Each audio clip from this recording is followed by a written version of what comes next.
Hi, I'm Megan with RepairMyMoonwalk.com. Today I'm going to show you how to do a do-it-yourself repair, and this is going to be for tears in your vinyl cuts that are really big, that are larger than a smaller hole that you would normally patch, which we do also have a video on how to patch inflatables. I'm going to show you how to do this repair. We're going to stitch it and we're going to patch it, and everything that I'm showing you, you can get in our repair kit off of our website. Okay, so here's our cut in the vinyl.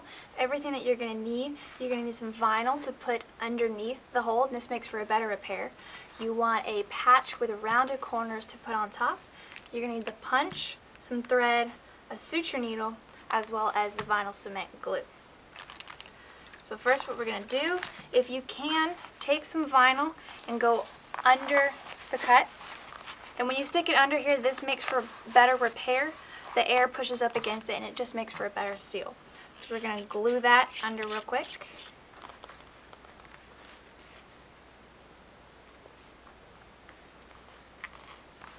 You're going to press it down and hold it for a few minutes until the cement dries.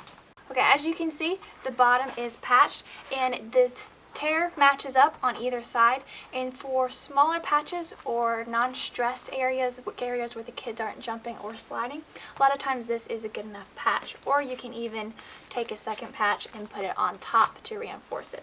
But today we're going to show you how to stitch it up, and this makes for a stronger patch that will last longer, especially if it is a stressed area.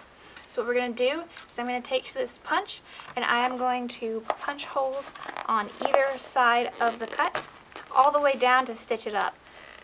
And this is going to stitch through not only the vinyl that's here, but also the vinyl underneath that we already patched. Okay, I have the holes punched all the way down on both sides, and now what you're going to do is you take your suture needle, you're going to thread it and knot one end. And what we're going to do is we're going to make sure the knot is underneath so you don't see it. And what you're going to do is you're going to zigzag across, kind of like shoelaces.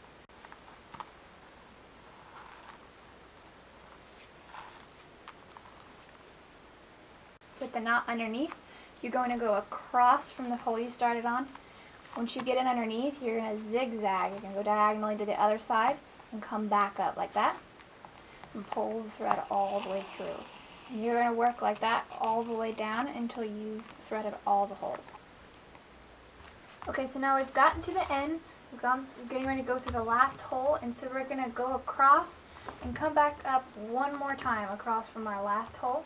And then we're going to tie a knot.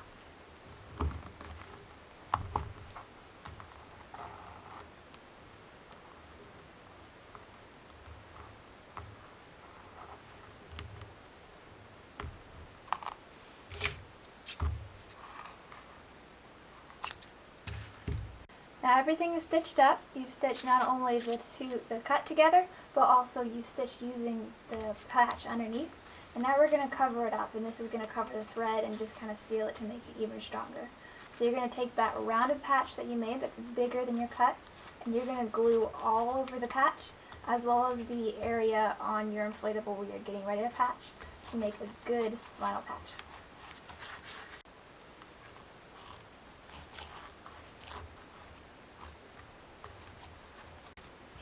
When you're gluing, you want to make sure you get all the way out to the edges, cover all the whole patch. We're going to lay it down real quick, and then we're going to peel it back up just to see where the glue needs to be on the inflatable itself, because you want to make sure there's glue on both sides. And don't worry about the glue drying. It takes a few minutes for it to dry, and you want it to actually be sticky before you glue it, and this helps it adhere to itself better. Once you've covered everything, you're just going to put the patch on top. You're going to put pressure on it for a few minutes until it's sealed, and you want to make sure to check the edges as well to make sure the whole patch glued down. Okay, so here is our finished patch. Everything looks great, and I'm going to go ahead and show you the back so you can see what it looks like on the inside if you did this repair. And you can see that it's stitched to the patch on the inside. and then also patched on top to cover it. And so that's how you do a do-it-yourself repair for bigger cuts and tears. If you don't have any of the material needed for this repair, we do have repair kits that we sell on our website. If you don't have any of the tools needed to do this repair, we do have repair kits that we sell on our website, repairmymoonwalk.com. If you need any professional repairs done, any larger tears or hard to reach spots, or if you need anything custom made, such as custom slide blankets, we can do that for you. You can find out more information about that also on our website. Also, be sure to check out our other YouTube videos. We have lots of do-it-yourself repair videos and information. If you have any questions, you can visit our Facebook page, or you can visit our website. You can contact us or give us a call. Thanks for watching.